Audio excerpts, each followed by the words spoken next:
اعوذ باللہ من الشیطان الرجیم، بسم اللہ الرحمن الرحیم۔ شروع اللہ کے نام سے جو بہت بڑا مہربان نہایت رحم کرنے والا ہے۔ آج سورۃ تغابن کی فضیلت کے بارے میں آپ کو بتاؤں گا اور اس کے فائدے کے بارے میں بتاؤں گا۔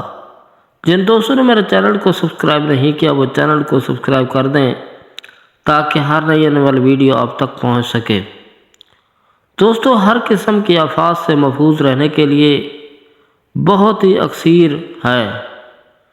جو شخص سورۃ تغابن کی روزانہ 3 بار تلاوت کرے اس کے مال میں برکت ہوگی، ظالم کے شر سے محفوظ رہے گا، کوئی دشمن اسے نقصان نہ پہنچائے گا، اگر کوئی اسیب ہو تو اس کا اثر بھی ختم ہو جائے گا۔ یہ سورت چوروں ڈاکوں سے محفوظ رہنے کے لیے بھی بہت ہی مفید ہے۔ اگر کسی کو چوری کا ڈر ہو تو اسے چاہیے کہ وہ اس سورت کو 11 مرتبہ پڑھ کر دم کرے۔ انشاءاللہ جو چیز اللہ کی پناہ میں رہے گی۔ اگر کسی کو کوئی چیز یا جانور گم ہو گیا ہو تو اسے چاہیے کہ اس سورت کو ہاتھ سے لکھ کر اس کا تعویذ بنا کر کسی درخت کی شاخ سے لٹکا دے۔ انشاءاللہ گمشدہ چیز کا پتہ چل جائے گا۔ اس کے ملنے پر تعویذ کو محفوظ مقدس اوراق کے ڈبے میں ڈال دے۔ اگر کسی شخص کا کوئی مقدمہ چل رہا ہے تو اسے چاہیے کہ جب مقدمہ کی تاریخ پڑ جائے تو اس سورت کی 11 نمبر آیات کو 1100 مرتبہ پڑھ کر جائے۔ انشاءاللہ تعالی مقدمہ میں کامیابی حاصل ہوگی۔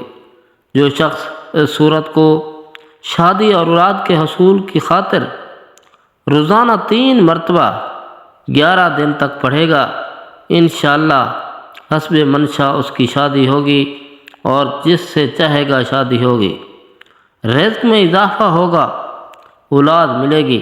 اس کے علاوہ اگر کوئی اس سورت کو 40 روز تک روزانہ 11 مرتبہ بعد نماز فجر پڑھے گا تو انشاءاللہ اس کو بھی بہت فائدہ ہوگا۔ میرے بھائیوں، میرے بہنوں، دوستو، یہ سورت کی فضیلت میں نے آپ کو بتائی ہے۔ انشاءاللہ مجھے امید ہے کہ آپ تمام لوگ اس کو پڑھیں گے اور اس کی فضیلت سے فائدہ اٹھائیں گے۔ جن دوستوں نے میرے چینل کو سبسکرائب نہیں کیا وہ چینل کو سبسکرائب کر دیں تاکہ ہر نئی آنے والی ویڈیو آپ تک پہنچ سکے۔ السلام علیکم ورحمۃ اللہ وبرکاتہ۔